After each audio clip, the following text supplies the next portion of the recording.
श्री शिवरक्षा स्तोत्रम् विनियोगः। ओम अस्य श्री शिवरक्षा स्तोत्रमन्त्रस्य याज्ञवल्क्य ऋषिः श्री सदाशिवो देवता अनुष्टुप् छन्दः श्री सदाशिव प्रीत्यर्थं शिवरक्षा स्तोत्र जपे विनियोगः।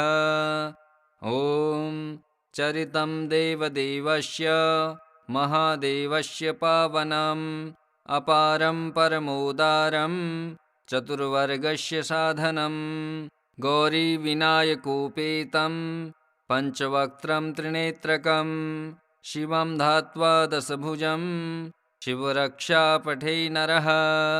गंगाधरः शिरः पातु भालमर्धेन्दुशेखरः नयने मदन्ध्वंसी कर्णो सर्पविभूषणः घ्राणं पातु पुरारार्तिर्मुखं पातु जगत्पतिः जिह्वां वागीश्वरः पातु कन्धरासितिकन्धरः श्रीकण्ठः पातु मे कण्ठ स्कन्धो विश्वधुरन्धरः भुजो भूभारसंहर्ता करो पातु पिनाकधृत् हृदयं शङ्करः पातु जठरं गिरिजापतिः नाभिं मृत्युञ्जयः पातु कटिव्याघ्राजिलाम्बरः शक्थिनी पातु दीनार्त शरणागतवत्सलः उरुमहेश्वरः पातु जानुनी जगदीश्वरः जङ्घे पातु जगत्कर्ता गुल्फो पातु गणाधिपः चरणो करुणासिन्धु सर्वाङ्गानि सदाशिवः एतां शिवबलोपेतां रक्षायः सुकृति पठेत् स्वभुक्त्वा सकलान् कामान् शिवसायुज्यमाप्नुयात् ग्रहभूतपिशाचाध्यास् त्रैलोक्य विचरन्ति ये दूरादासु पलायन्ते शिवनामाभिरक्षणात् अभयङ्करणामेदं कवचं पार्वतीपते भक्त्या बिभर्ति यः कण्ठे तस्य वश्य जगत्त्रयम् इमां नारायणः स्वप्ने शिवरक्षां यथा दिशत् प्रातरुत्थाय योगीन्द्रो याज्ञवल्क्यस्तथाखिलत् चरितं देवदेवस्य महादेवस्य पावनम् अपारं परमोदारं चतुर्वर्गस्य साधनं गौरीविनायकोपेतं पञ्चवक्त्रं त्रिनेत्रकं शिवं ध्यात्वा दशभुजं शिवरक्षा पठे नरः। गंगाधरः शिरः पातु भालमर्धेन्दुशेखरः नयने मदन्ध्वंसी कर्णो सर्पविभूषणः घ्राणं पातु पुरारार्तिर्मुखं पातु जगत्पतिः जिह्वां वागीश्वरः पातु कन्धरासितिकन्धरः श्रीकण्ठः पातु मे कण्ठ स्कन्धो विश्वधुरन्धरः भुजो भूभारसंहर्ता करो पातु पिनाकधृत् हृदयं शङ्करः पातु जठरं गिरिजापतिः नाभिं मृत्युञ्जयः पातु कटिव्याघ्राजिलाम्बरः शक्थिनी पातु दीनार्त शरणागतवत्सलः उरुमहेश्वरः पातु जानुनी जगदीश्वरः जङ्घे पातु जगत्कर्ता गुल्फो पातु गणाधिपः चरणो करुणासिन्धु सर्वाङ्गानि सदाशिवः एतां शिवबलोपेतां रक्षायः सुकृति पठेत् स्वभुक्त्वा सकलान् कामान् शिवसायुज्यमाप्नुयात् ग्रहभूतपिशाचाध्यास् त्रैलोक्य विचरन्ति ये दूरादासु पलायन्ते शिवनामाभिरक्षणात् अभयङ्करणामेदं कवचं पार्वतीपते भक्त्या बिभर्ति यः कण्ठे तस्य वश्य जगत्त्रयम्। इमां नारायणः स्वप्ने शिवरक्षां यथा दिशत्। प्रातरुत्थाय योगीन्द्रो याज्ञवल्क्यस्तथाखिलत्। चरितं देवदेवस्य महादेवस्य पावनम् अपारं परमोदारं चतुर्वर्गस्य साधनम्। गौरीविनायकोपेतं पञ्चवक्त्रं त्रिनेत्रकं शिवं ध्यात्वा दशभुजं शिवरक्षा पठे नरः। गङ्गाधरः शिरः पातु भालमर्धेन्दुशेखरः। नयने मदन्ध्वंसी कर्णो सर्पविभूषणः। घ्राणं पातु पुरारार्तिर्मुखं पातु जगत्पतिः। जिह्वां वागीश्वरः पातु कन्धरासितिकन्धरः। श्रीकण्ठः पातु मे कण्ठ स्कन्धो विश्वधुरन्धरः। भुजो भूभारसंहर्ता करो पातु पिनाकधृत्। हृदयं शङ्करः पातु जठरं गिरिजापतिः। नाभिं मृत्युञ्जयः पातु कटिव्याघ्राजिलाम्बरः। शक्थिनी पातु दीनार्त शरणागतवत्सलः। उरुमहेश्वरः पातु जानुनी जगदीश्वरः। जङ्घे पातु जगत्कर्ता गुल्फो पातु गणाधिपः। चरणो करुणासिन्धु सर्वाङ्गानि सदाशिवः। एतां शिवबलोपेतां रक्षायः सुकृती पठेत्। स्वभुक्त्वा सकलान् कामान् शिवसायुज्यमाप्नुयात्।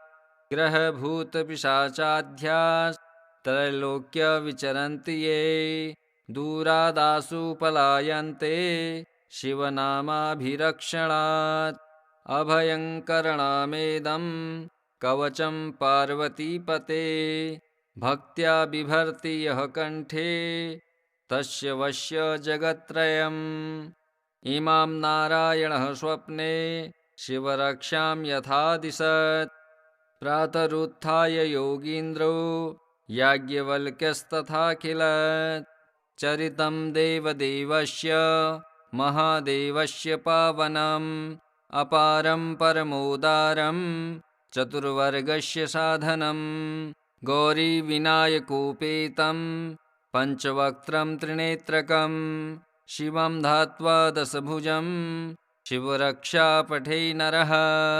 गङ्गाधरः शिरः पातु भालमर्धेन्दुशेखरः। नयने मदन्ध्वंसी कर्णो सर्पविभूषणः। घ्राणं पातु पुरारार्तिर्मुखं पातु जगत्पतिः। जिह्वां वागीश्वरः पातु कन्धरासितिकन्धरः। श्रीकण्ठः पातु मे कण्ठ स्कन्धो विश्वधुरन्धरः। भुजो भूभारसंहर्ता करो पातु पिनाकधृत्। हृदयं शङ्करः पातु जठरं गिरिजापतिः। नाभिं मृत्युञ्जयः पातु कटिव्याघ्राजिलाम्बरः। शक्थिनी पातु दीनार्त शरणागतवत्सलः। उरुमहेश्वरः पातु जानुनी जगदीश्वरः। जङ्घे पातु जगत्कर्ता गुल्फो पातु गणाधिपः। चरणो करुणासिन्धु सर्वाङ्गानि सदाशिवः। एतां शिवबलोपेतां रक्षायः सुकृती पठेत्। स्वभुक्त्वा सकलान् कामान् शिवसायुज्यमाप्नुयात्। ग्रहभूतपिशाचाध्यास्त्रैलोक्य विचरन्ति ये दूरादासु पलायन्ते शिवनामाभिरक्षणात्। अभयङ्करणामेदं कवचं पार्वतीपते। भक्त्या बिभर्ति यः कण्ठे तस्य वश्य जगत्त्रयम्। इमां नारायणः स्वप्ने शिवरक्षां यथा दिशत्।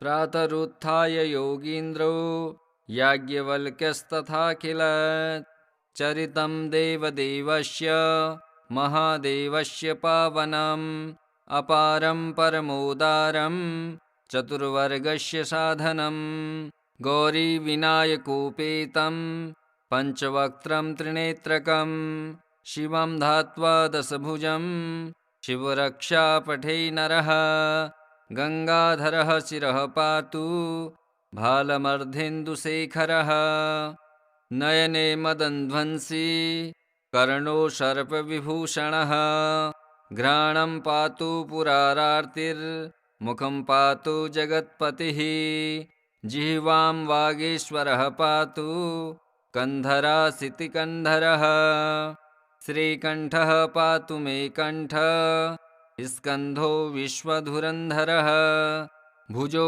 भूभारसंहर्ता करो पातु पिनाकधृत् हृदयं शङ्करः पातु जठरं गिरिजापतिः नाभिं मृत्युञ्जयः पातु कटिव्याघ्राजिलाम्बरः शक्थिनी पातु दीनार्थ शरणागतवत्सलः उरुमहेश्वरः पातु जानुनी जगदीश्वरः जङ्घे पातु जगत्कर्ता गुल्फो पातु गणाधिपः चरणो करुणासिन्धु सर्वाङ्गानि सदाशिवः एतां शिवबलोपेतां रक्षायः सुकृती पठेत् स्वभुक्त्वा सकलान् कामान् शिवसायुज्यमाप्नुयात् ग्रहभूतपिशाचाध्यास्त्रैलोक्य विचरन्ति ये दूरादासु पलायन्ते शिवनामाभिरक्षणात् अभयङ्करणामेदं कवचं पार्वतीपते भक्त्या बिभर्ति यः कण्ठे तस्य वश्य जगत्त्रयम् इमां नारायणः स्वप्ने शिवरक्षां यथा दिशत् प्रातरुत्थाय योगीन्द्रो याज्ञवल्क्यस्तथाखिलत् चरितं देवदेवस्य महादेवस्य पावनम् अपारं परमोदारं चतुर्वर्गस्य साधनं गौरीविनायकोपेतं पञ्चवक्त्रं त्रिनेत्रकं शिवं ध्यात्वा दशभुजं शिवरक्षा पठे नरः गङ्गाधरः शिरः पातु भालमर्धेन्दुशेखरः नयने मदन्ध्वंसी कर्णो सर्पविभूषणः घ्राणं पातु पुरारार्तिर्मुखं पातु जगत्पतिः जिह्वां वागीश्वरः पातु कन्धरासितिकन्धरः श्रीकण्ठः पातु मे कण्ठ स्कन्धो विश्वधुरन्धरः भुजो भूभारसंहर्ता करो पातु पिनाकधृत् हृदयं शङ्करः पातु जठरं गिरिजापतिः नाभिं मृत्युञ्जयः पातु कटिव्याघ्राजिलाम्बरः शक्थिनी पातु दीनार्थ शरणागतवत्सलः उरुमहेश्वरः पातु जानुनी जगदीश्वरः जङ्घे पातु जगत्कर्ता गुल्फो पातु गणाधिपः चरणो करुणासिन्धु सर्वाङ्गानि सदाशिवः एतां शिवबलोपेतां रक्षायः सुकृती पठेत् स्वभुक्त्वा सकलान् कामान् शिवसायुज्यमाप्नुयात् ग्रहभूतपिशाचाध्यास्त्रैलोक्य विचरन्ति ये दूरादासु पलायन्ते शिवनामाभिरक्षणात् अभयङ्करणामेदं कवचं पार्वतीपते भक्त्या बिभर्ति यः कण्ठे तस्य वश्य जगत्त्रयम् इमां नारायणः स्वप्ने शिवरक्षां यथा दिशत् प्रातरुत्थाय योगीन्द्रो याज्ञवल्क्यस्तथाखिलत् चरितं देवदेवस्य महादेवस्य पावनम् अपारं परमोदारं चतुर्वर्गस्य साधनं गौरीविनायकोपेतं पञ्चवक्त्रं त्रिनेत्रकं शिवं ध्यात्वा दशभुजं शिवरक्षा पठे नरः। गङ्गाधरः शिरः पातु भालमर्धेन्दुशेखरः। नयने मदन्ध्वंसी कर्णो सर्पविभूषणः। घ्राणं पातु पुरारार्तिर्मुखं पातु जगत्पतिः। जिह्वां वागीश्वरः पातु कन्धरासितिकन्धरः। श्रीकण्ठः पातु मे कण्ठ स्कन्धो विश्वधुरन्धरः। भुजो भूभारसंहर्ता करो पातु पिनाकधृत्। हृदयं शङ्करः पातु जठरं गिरिजापतिः। नाभिं मृत्युञ्जयः पातु कटिव्याघ्राजिलाम्बरः। शक्थिनी पातु दीनार्त शरणागतवत्सलः। उरुमहेश्वरः पातु जानुनी जगदीश्वरः। जङ्घे पातु जगत्कर्ता गुल्फो पातु गणाधिपः। चरणो करुणासिन्धु सर्वाङ्गानि सदाशिवः। एतां शिवबलोपेतां रक्षायः सुकृती पठेत्। स्वभुक्त्वा सकलान् कामान् शिवसायुज्यमाप्नुयात्। ग्रहभूतपिशाचाध्यास्त्रैलोक्य विचरन्ति ये दूरादासु पलायन्ते शिवनामाभिरक्षणात्। अभयङ्करणामेदं कवचं पार्वतीपते। भक्त्या बिभर्ति यः कण्ठे तस्य वश्य जगत्त्रयम्।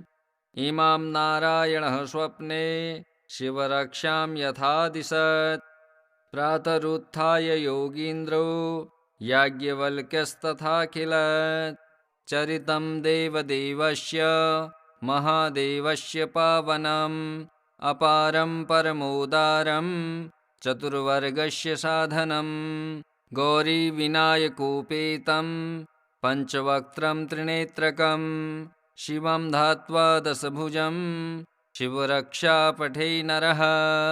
गङ्गाधरः शिरः पातु भालमर्धेन्दुशेखरः। नयने मदन्ध्वंसी कर्णो सर्पविभूषणः। घ्राणं पातु पुरारार्तिर्मुखं पातु जगत्पतिः। जिह्वां वागीश्वरः पातु कन्धरासितिकन्धरः। श्रीकण्ठः पातु मे कण्ठ स्कन्धो विश्वधुरन्धरः। भुजो भूभारसंहर्ता करो पातु पिनाकधृत्। हृदयं शङ्करः पातु जठरं गिरिजापतिः। नाभिं मृत्युञ्जयः पातु कटिव्याघ्राजिलाम्बरः। शक्थिनी पातु दीनार्त शरणागतवत्सलः। उरुमहेश्वरः पातु जानुनी जगदीश्वरः। जङ्घे पातु जगत्कर्ता गुल्फो पातु गणाधिपः। चरणो करुणासिन्धु सर्वाङ्गानि सदाशिवः। एतां शिवबलोपेतां रक्षायः सुकृती पठेत्। स्वभुक्त्वा सकलान् कामान् शिवसायुज्यमाप्नुयात्। ग्रहभूतपिशाचाध्यास्त्रैलोक्य विचरन्ति ये दूरादासु पलायन्ते शिवनामाभिरक्षणात्। अभयङ्करणामेदं कवचं पार्वतीपते। भक्त्या बिभर्ति यः कण्ठे तस्य वश्य जगत्त्रयम्। इमां नारायणः स्वप्ने शिवरक्षां यथा दिशत्। प्रातरुत्थाय योगीन्द्रो याज्ञवल्क्यस्तथाखिलत्। चरितं देवदेवस्य महादेवस्य पावनम् अपारं परमोदारं चतुर्वर्गस्य साधनम्। गौरीविनायकोपेतं पञ्चवक्त्रं त्रिनेत्रकं शिवं ध्यात्वा दशभुजं शिवरक्षा पठे नरः। गङ्गाधरः शिरः पातु भालमर्धेन्दुशेखरः नयने मदन्ध्वंसी कर्णो सर्पविभूषणः घ्राणं पातु पुरारार्तिर्मुखं पातु जगत्पतिः जिह्वां वागीश्वरः पातु कन्धरासितिकन्धरः श्रीकण्ठः पातु मे कण्ठ स्कन्धो विश्वधुरन्धरः भुजो भूभारसंहर्ता करो पातु पिनाकधृत् हृदयं शङ्करः पातु जठरं गिरिजापतिः नाभिं मृत्युञ्जयः पातु कटिव्याघ्राजिलाम्बरः शक्थिनी पातु दीनार्त शरणागतवत्सलः उरुमहेश्वरः पातु जानुनी जगदीश्वरः जङ्घे पातु जगत्कर्ता गुल्फो पातु गणाधिपः चरणो करुणासिन्धु सर्वाङ्गानि सदाशिवः एतां शिवबलोपेतां रक्षायः सुकृती पठेत् स्वभुक्त्वा सकलान् कामान् शिवसायुज्यमाप्नुयात् ग्रहभूतपिशाचाध्यास्त्रैलोक्य विचरन्ति ये दूरादासु पलायन्ते शिवनामाभिरक्षणात् अभयङ्करणामेदं कवचं पार्वतीपते भक्त्या बिभर्ति यः कण्ठे तस्य वश्य जगत्त्रयम् इमां नारायणः स्वप्ने शिवरक्षां यथा दिशत् प्रातरुत्थाय योगीन्द्रो याज्ञवल्क्यस्तथाखिलत्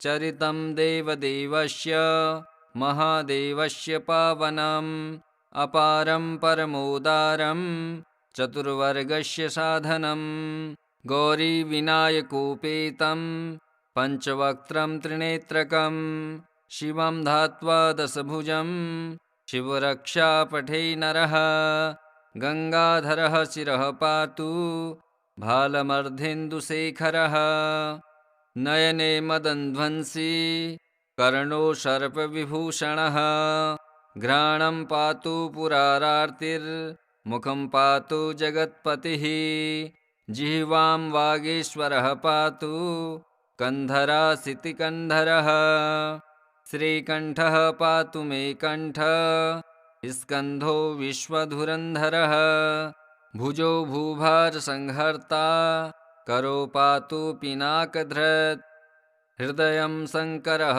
पातु जठरं गिरिजापतिः नाभिं मृत्युञ्जयः पातु कटिव्याघ्राजिलाम्बरः शक्थिनी पातु दीनार्त शरणागतवत्सलः उरुमहेश्वरः पातु जानुनी जगदीश्वरः जङ्घे पातु जगत्कर्ता गुल्फो पातु गणाधिपः चरणो करुणासिन्धु सर्वाङ्गानि सदाशिवः एतां शिवबलोपेतां रक्षायः सुकृती पठेत् स्वभुक्त्वा सकलान् कामान् शिवसायुज्यमाप्नुयात् ग्रहभूतपिशाचाध्यास्त्रैलोक्य विचरन्ति ये दूरादासु पलायन्ते शिवनामाभिरक्षणात्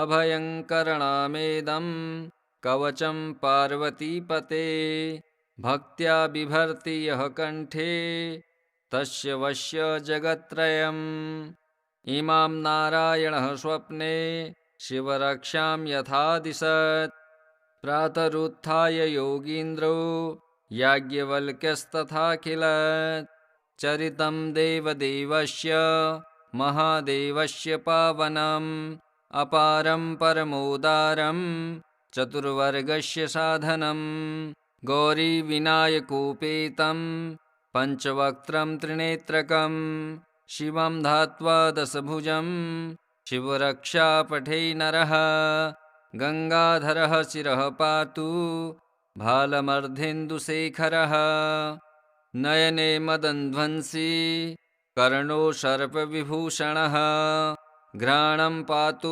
पुरारार्तिर्मुखं मुखं पातु जगत्पतिः जिह्वां वागीश्वरः पातु कन्धरासितिकन्धरः श्रीकण्ठः पातु मे कण्ठ स्कन्धो विश्वधुरन्धरः भुजो भूभारसंहर्ता करो पातु पिनाकधृत् हृदयं शङ्करः पातु जठरं गिरिजापतिः नाभिं मृत्युञ्जयः पातु कटिव्याघ्राजिलाम्बरः शक्थिनी पातु दीनार्थ शरणागतवत्सलः उरुमहेश्वरः पातु जानुनी जगदीश्वरः जङ्घे पातु जगत्कर्ता गुल्फो पातु गणाधिपः चरणो करुणासिन्धु सर्वाङ्गानि सदाशिवः